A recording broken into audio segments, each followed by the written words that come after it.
ప్రభువైన యేసుక్రీస్తు నామములో మీకు అందరికీ కూడా నా యొక్క హృదయపూర్వకమైనటువంటి వందనాలు తెలియజేస్తా ఉన్నాను.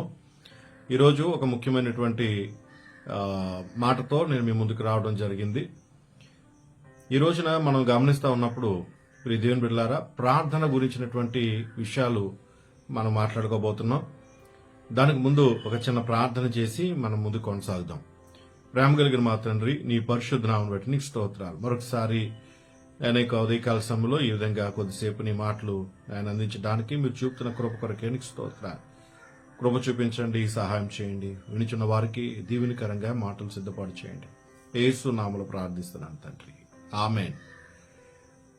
ఒకసారి డాక్టర్ బిల్లీ గ్రాహం గారి దగ్గరికి కొంతమంది వ్యక్తులు వెళ్లి ఇలాగ అడిగారు, అయ్యా మీ యొక్క విజయ రహస్యం ఏంటి? మీ యొక్క సభల్లో అనేక మంది, క్రూసైడ్స్ లో అనేక మంది మరి లక్షల కొలది ప్రభువులోనికి వస్తా ఉన్నారు, దానికి కారణాలు ఏంటి? మరి ఆ కారణాలు ఏంటో మీరు మాకు తెలియజేస్తారా అని అడిగినప్పుడు బిల్లీ గ్రాహం గారు ఇలాగన సమాధానం చెప్పడం జరిగింది.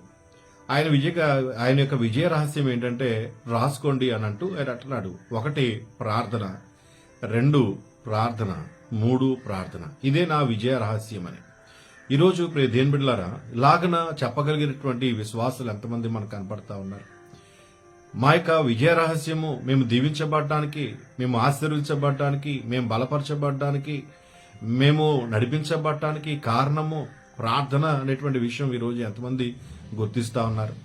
ప్రార్థన గురించి పాడేటువంటి వారు ఉన్నారు, ప్రార్థనల గురించి పాటలు రాసేవారు ఉన్నటువంటి వారు ఉన్నారు, మరి అనేకమైనటువంటి విధాలుగా ప్రార్థన గురించి ప్రసంగాలు చేసేటువంటి వారు ఉన్నారు. కానీ ప్రార్థించేటువంటి వారు కొదువైనటువంటి దినాల్లో మనం చూస్తూ ఉన్నాం. ఈరోజు ప్రియ దేవుని బిడ్డలారా, 2 వ్యక్తుల్ని నేను మీకు తెలియచేయాలని ఆశిస్తా ఉన్నాను. వారి యొక్క విజయ రహస్యం 2 వ్యక్తులు మరి పాత నిబంధన గ్రంథంలో నుంచి నేను మీ మధ్యకి తీసుకురావాలని ఆశిస్తా ఉన్నాను. 1 మనకు తెలుసు,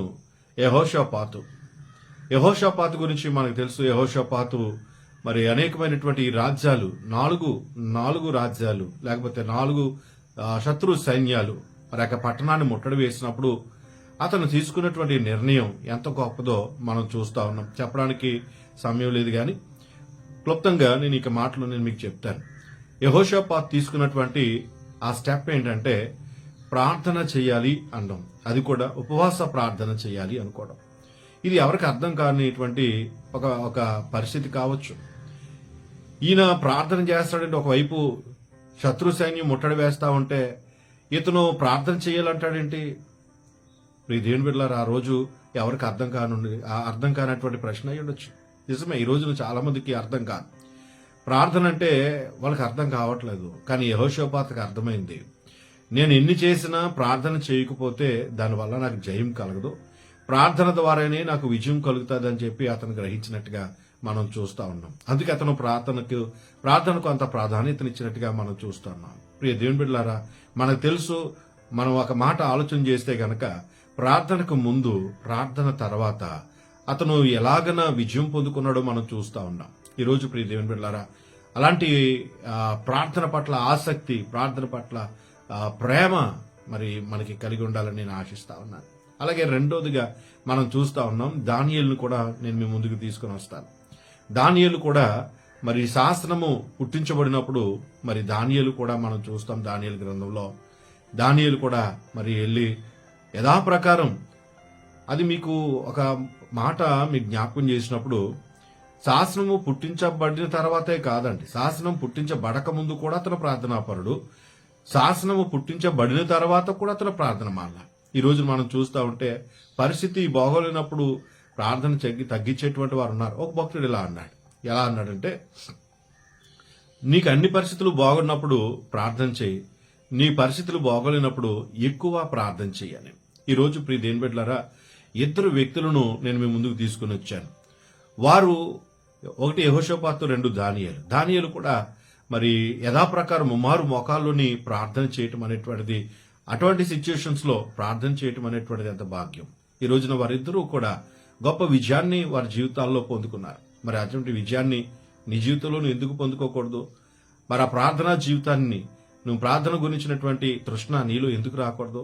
ప్రార్థన వల్ల అన్ని జరుగుతాయని తెలుసు కూడా మరి ఎందుకు ప్రార్థన చేయనటువంటి పరిస్థితి నీకు కనబడతా ఉంది. ఈ రోజున దేవుడు నీతో మాట్లాడుతా ఉన్నాడు.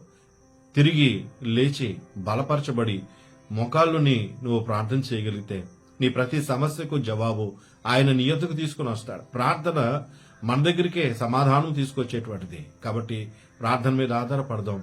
ప్రార్థనలు ఎక్కువ సమయం గడపడానికి ప్రయత్నం చేద్దాం. అనేకమైనటువంటి విజయాలు మనం పొందుకుందాం. దేవుడు అటు కృప మనకు దయచేయను గాక. ఆమేన్. ప్రార్థన. ప్రభువా నీకు స్తోత్రాలు. వినిపించబడిన కొద్ది మాటలు నాయనా మీ కృపతో మీరు కాపాడండి. విని వారికి దీవెనకరంగా చేయండి, సహాయం చేయండి. యేసు నామంలో ప్రార్థిస్తున్నాను తండ్రి. ఆమేన్. ఆమేన్. దేవుడు ఆశీర్వదిస్తే మరొక అంశంతో నేను మీ ముందుకు వస్తాను.